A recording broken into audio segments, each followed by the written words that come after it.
Today, I'll show you how to assemble and embellish the diagonal opening pop-up card. Hi guys, I'm Omar from Awesome SVGs and I hope you're having an amazing week. As you all might know, I'm a big fan of pop-up books and pop-up cards, and as soon as I saw the Splendid September bundle from the Hungry JPEG, I was really inspired to create a card celebrating autumn. This bundle has a lot of great assets.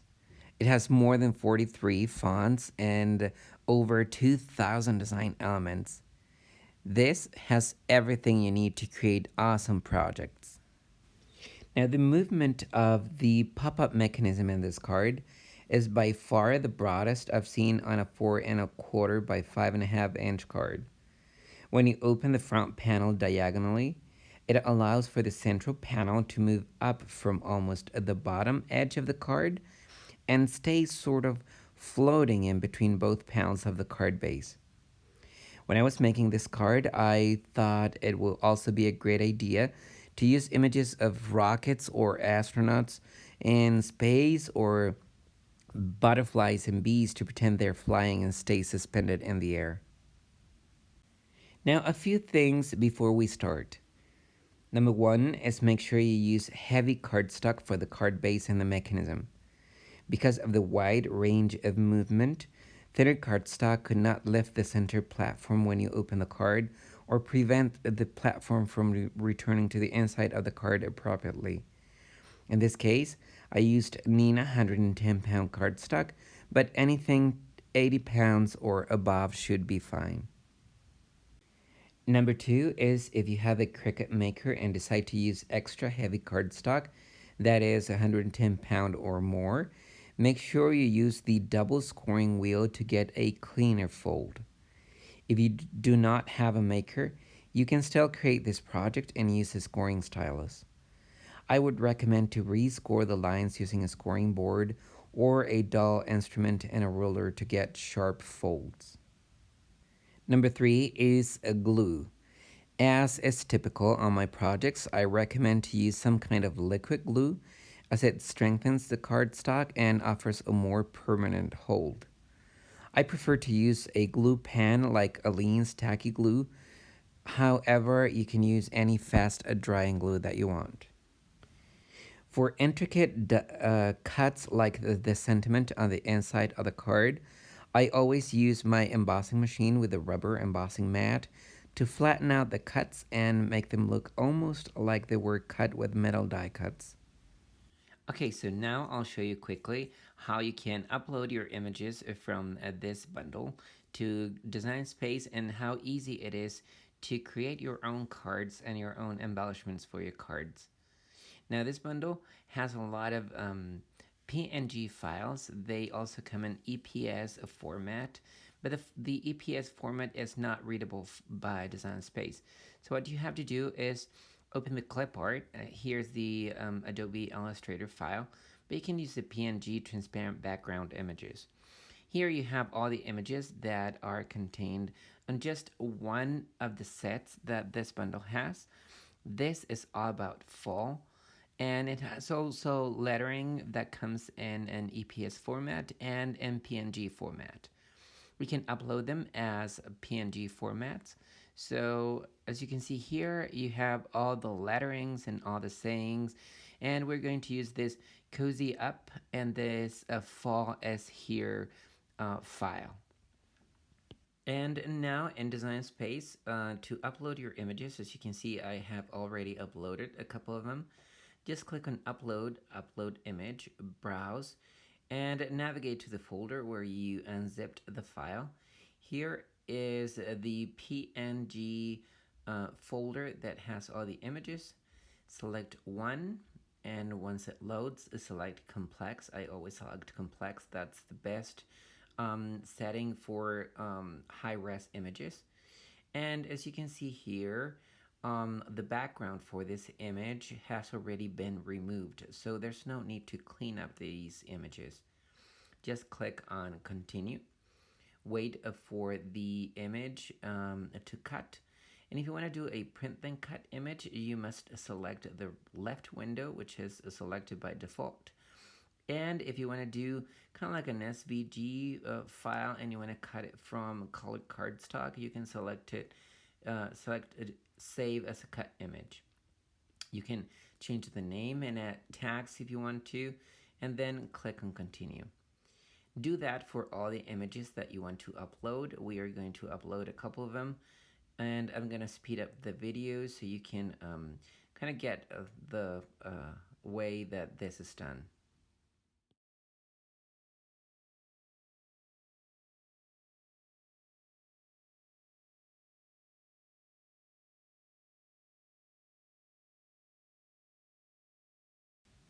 Once you've uploaded all your images, select the ones that you want to use on your project. I am going to select a bunch of them, and once you have selected them, the ones selected are the ones that have that green outline. Once you have selected the ones that you want to choose, click on Insert Images. If you want to upload images as cut files, what you need to do is just select the image and click on Upload, and then select Complex. Wait for the image to load, then click on Continue, and remember the background has already been removed. And instead of saving it as a print then cut image, save it as a cut image.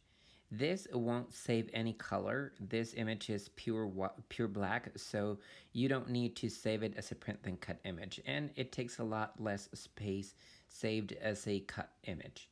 So then click on Save, and there you go. There is your cut file, and it's not a PNG file. You can turn it into a print then cut image later if you want to. Once you have selected your images and clicked on Insert Images, wait for them to load on your canvas. This might take a while depending on the speed of your connection and the size of the images. These are high-res images, so it might take a little bit for them to load. Once all your images are loaded, you can see they are pretty big. What I'd like to do is select them all and change the size for them all up there where it says width and height. And I just keep the proportions locked, selected, and change them all to 5 inches wide. Now that you can see them all on your canvas, what we're going to do is insert a rectangle, and we are gonna resize it to 4¼ by 5½ inches. That's the size of our final card, and we want to create an embellishment for the front of the card. So let me change the color, and I'm going to select kind of like a light blue, I think. Yep, like that. And then I'm going to start adding our embellishments. Remember, they are print then cut images, so what you just need to do is place them on the top of that rectangle that you just created and resize them and organize them so they look the way you want to.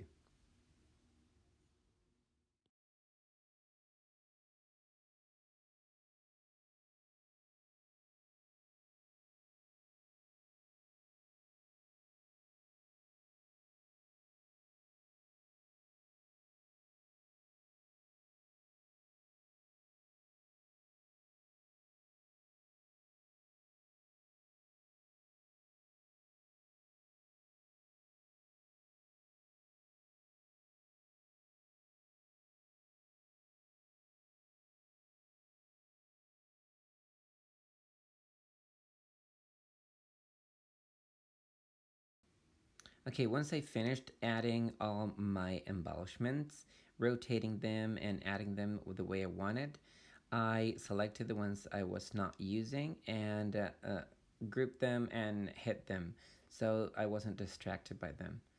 Then I decided to change the color of the card base. It was a little bit too green for my taste, so I added a little bit of blue, and I decided to use the light blue. And then I just realized that the mug couldn't be seen very well. So what I did was create another layer, I duplicated that mug, and instead of leaving it as a print then cut image, what I did was click on that printer icon and then change the color to gray. I offset it a little bit, and then it looked like a shadow behind that mug. Then I selected the whole thing and clicked on attach. So everything could be on only one mat. And as you can see, the sentiment there changed to a cut file. So what I did was change the layer attributes to print then cut and change the color to a light gray, which I think goes great with the theme. And there you go, light gray. Wait for it to load because sometimes it takes a little bit. And then once you're done, select everything and click on flatten. And that will create one single print then cut image that is a lot faster to load on your mat. If you click on make it, you will see that you have one single card front to print. Now to create the inner embellishment, what I'm going to do is place or insert the SVG file. So this is the file for the diagonal opening card. And click on Browse, select your file, and click on Open. There's your file, and click on Save. Once the file loads, select it, and click on Insert Images. And there you have the card front. And now finally, the last thing that we need to do to have this ready is create our inner embellishment and change some of the layers on our card mechanism and card bases. So first, select the top layer of the first group. That's your mechanism, the racing platforms and the embellishment platforms, and change that as a layer attribute to a scoring line. As you can see, the lines are turned into a dotted line, and then select the whole group by clicking on the layer's name up there, and then click on attach. That way your cutting lines will be attached to your scoring lines. Do the same for the second group. Click on the scissors icon and change the layer attributes to score. Then click on the layers group name and click on attach so that your scoring lines are attached to your cutting lines. And here we're going to create the inner embellishment. The inner embellishment has to fit that circle that you see there. So what we're going to do is create a new circle that fits the circle that we already have. So just center it and just eyeball it to make it almost the same size. When you're ready, put it aside and then reveal the images that we uploaded and that we didn't use. I'm going to change this to white. And then start adding the images that you just hid. So click on that icon to the right. I like to put them on top so I can see so they're not hid behind, and just make them all a little bit smaller and start adding them to that circle embellishment. Now at the last minute, I decided I needed bigger elements to be kind of more like a focal point. So I added the pumpkin, and then I started placing the leaves and the bird and the berries and the flowers.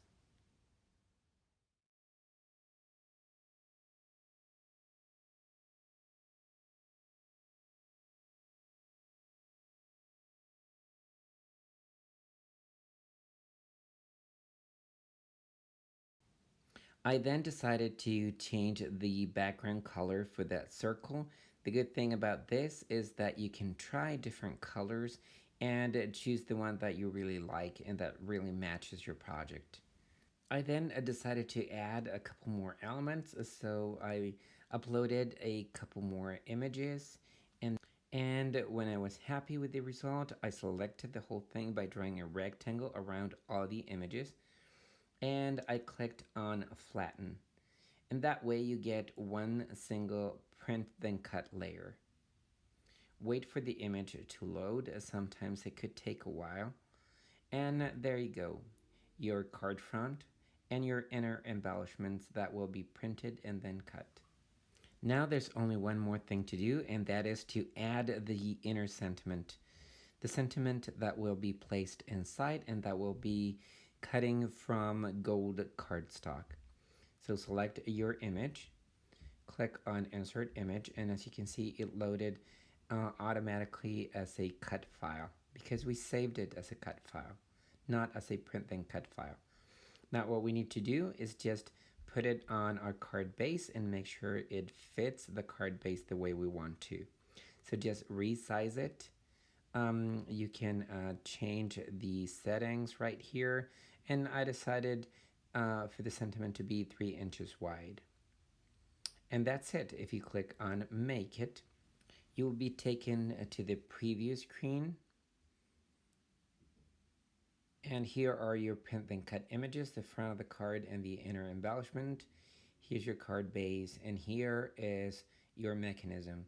Finally, here is your inner sentiment that you will be cutting from gold cardstock. To flatten out your cuts, simply use your embossing machine. And in this case, I use my A plate first. Then I put my B plate on top.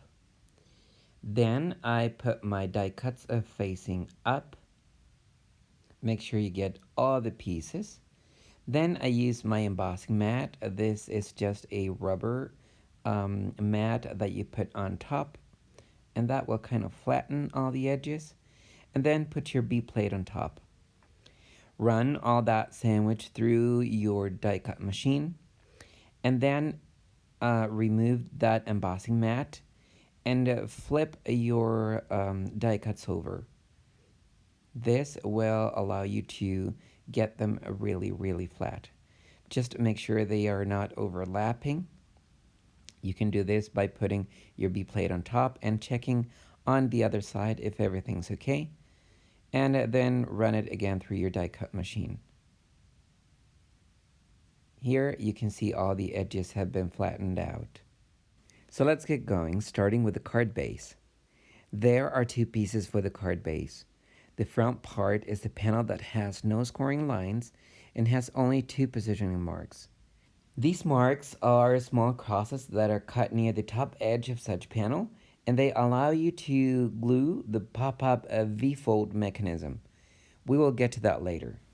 The back panel, on the other hand, is easily distinguishable by the diagonal scoring line in the corner, and because it also has 4 positioning marks towards the top edge, 2 for each of the rising flaps. Here we have the racing flaps. They have kind of like a triangular shape, and they also have scoring lines on top and towards the bottom. Here we have the V-fold mechanism, which is the smallest part of the card. Here is the platform that rises when you open the card. It has 2 slits. Your slits might look a little bit different. I kind of changed the design after recording the video and the voiceover. And finally, we have the embellishments and the sentiment that goes inside the card. Okay, so the first thing we're going to do is fold the top left corner of the back panel towards the back of the card, following that diagonal scoring line. Remember to keep that scoring line towards the top left corner of the card and fold it to the back. You can use a bone folder and a scoring mat or a scoring board to make those creases very sharp. It is very important that you do this because it helps the card to function properly. It is also a good idea to fold it back and forth to kind of work and jumpstart the mechanism of the card.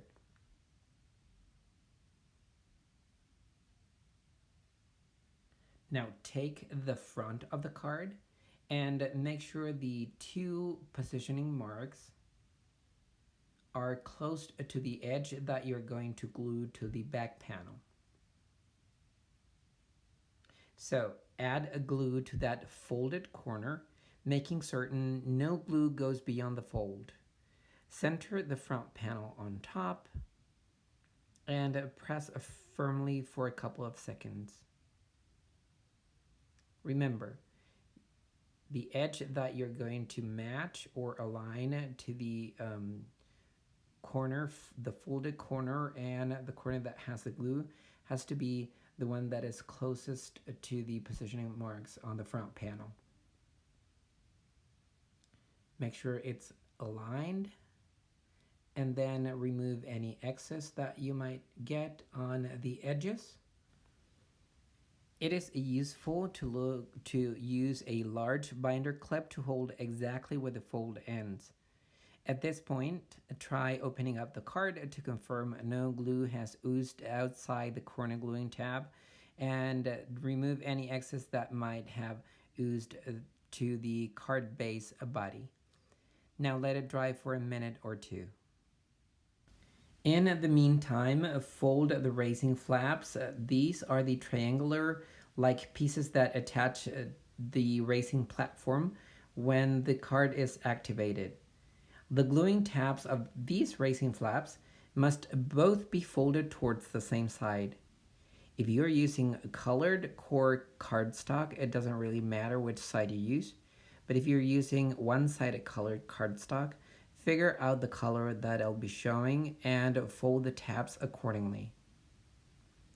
Remember to always use a bone folder to kind of make those creases very sharp. It is also a good idea to fold them towards one side and then to the other side to kind of work them up, and that way it will be easier when your card mechanism is activated. And this small piece of cardstock is the activating mechanism. It is basically a V-fold mechanism that powers the racing flaps when the card is opened. One end attaches to the card front, and the other end is glued to the back of the top racing flap.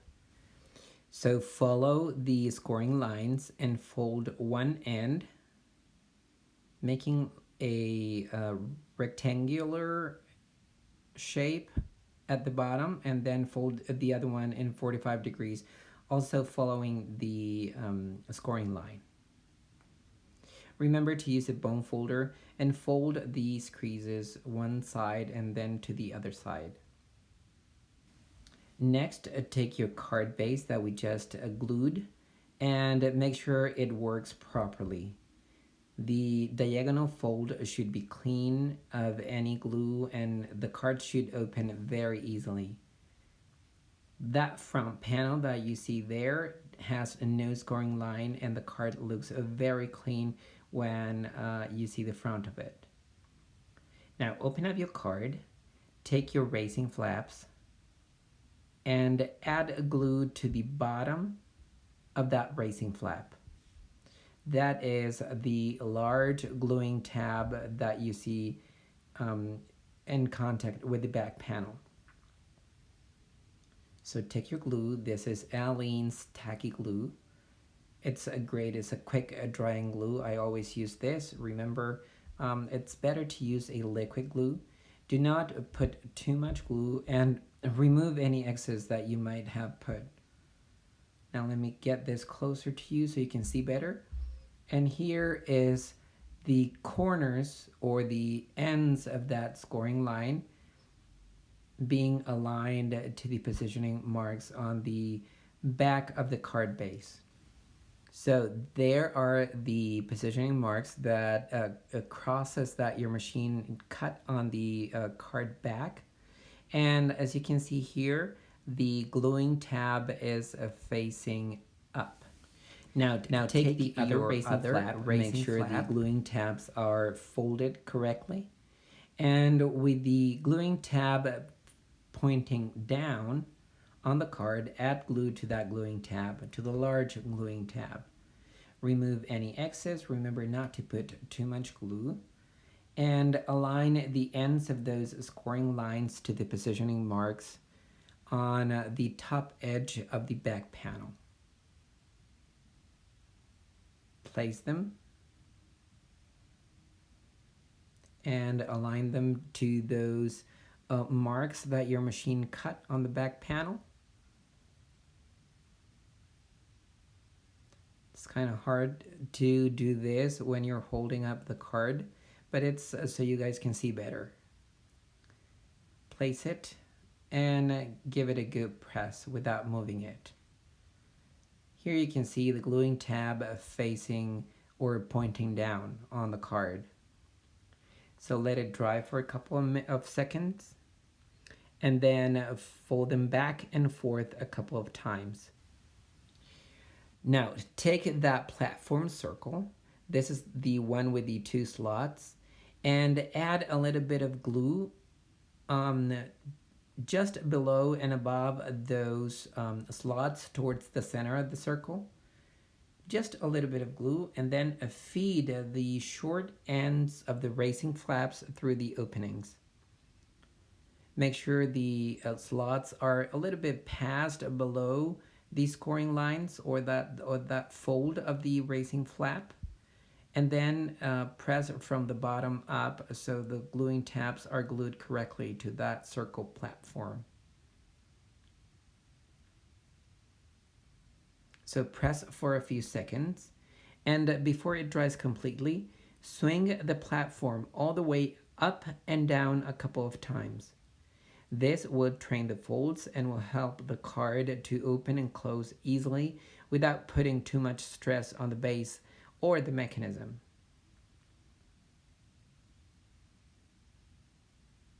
Keep it pressed for a few seconds and then swing it up again and press again, and repeat that a couple more times. And now comes the fun part. This is what will activate the racing platform. Like I said, it's basically a V-fold mechanism that powers the racing flaps when the card is opened. One end of this mechanism attaches to the card front, and the other end is glued to the back of the top racing flap. So make those creases very sharp. You can use your nails or a bone folder if you want to. And then connect the B fold. Sometimes it's a little bit tricky, so make sure you follow the instructions. Add glue to the rectangular gluing tab, the one that is next to that valley fold, but you have to add glue under that valley fold. Then align the scoring lines with the positioning marks or those cross marks that are on your top panel, your front panel of the card base. And at this point, it's very important that you make sure the diagonal line of your card base is aligned with the diagonal fold of the mechanism. Just leave a small space in between your card back, the back of your card base, and the mechanism. It's just a tiny bit of space. The positioning marks will tell you where to put that mechanism, but you need a tiny bit of space so it moves freely. Now, you will attach that mechanism to your rising flaps. So add glue to the triangular shape of the mechanism. Do not go over that fold. You don't want glue oozing out of that gluing tab. Swing the platform up and press against that triangular part of the mechanism. Now carefully close the card to make sure everything lays flat, and give it a good press and hold it there for a couple of minutes for the mechanism to dry. Once it's dry, open the card and make sure the mechanism is working correctly. And here comes the embellishment part. We will take the embellishments that we created at the beginning of the video and add glue to the back. So it's a good idea to use a glue pen to get glue to all the edges so the embellishment doesn't lift up when people activate the card. Now the good thing about using these embellishments is that you will cover the gluing tabs of the raising flaps, so everything looks neat. Glue that embellishment on top. I always use tweezers so I don't get glue on my fingers, and then give it a good press without pressing too hard. We don't want those gluing tabs to show on our embellishment. The file also provides a circle where you can stamp or do lettering or whatever you want to do to embellish the inside of the card. So you don't have to use that embellishment necessarily. Next, we will add the lettering. For this, it's a good idea to always keep your negative space so you place your letters correctly. I always use repositionable adhesive roller on the back of that negative space, so I use it as a template to position my letters. So add just a little bit here and there, and then center it on your back panel on the inside of the card. And then take all your letters and start putting glue inside of this template. Just add a little bit. You don't have to overdo it. On these small spaces, I didn't put any, but instead I just put a little bit of glue on the cutout itself. I always use tweezers to hold my cutouts, especially when they are kind of intricate. And then I start putting them following that template that we just glued on temporarily on the card back. Finally, put the is, remove the template, hold the cutouts so they don't move. Remember, this is liquid glue and the cutouts might move a little bit. Add some glue to the dot of the eye and we are done. This is, to me, the best way to glue cutouts that need to be spaced correctly. Now the final part, close the card. Take the front panel that we created with these beautiful images from the Hungry JPEG September Splendid bundle and add some glue to the corners, especially on the edges of that panel. Align that panel to the front panel of the card base and press evenly so it's correctly positioned. Now to add a little bit of interest to the front of the card and also to the inside embellishment, to the inner embellishment, I used a Posca pen with a fine tip in color gold. Gold is very on trend right now and I really like it. And I love how this looks on the final card. It just makes it look more finished. And gold also matches the inside sentiment, so it kind of ties it up. So draw some lines and put some dots here and there on the inner embellishment. And I was thinking about putting some dots here and there, but I decided not to. And there you go. The card is finished. When you open it up, the center platform, the circle platform is raised and it's taken to the top of the card with a very wide movement. Now I always say this, and this is kind of like my catchphrase up to this point.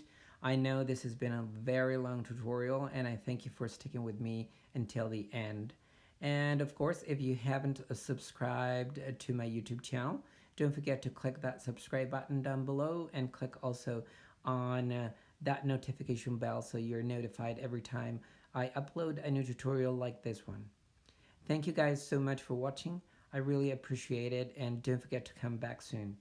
Have a great day. Bye-bye.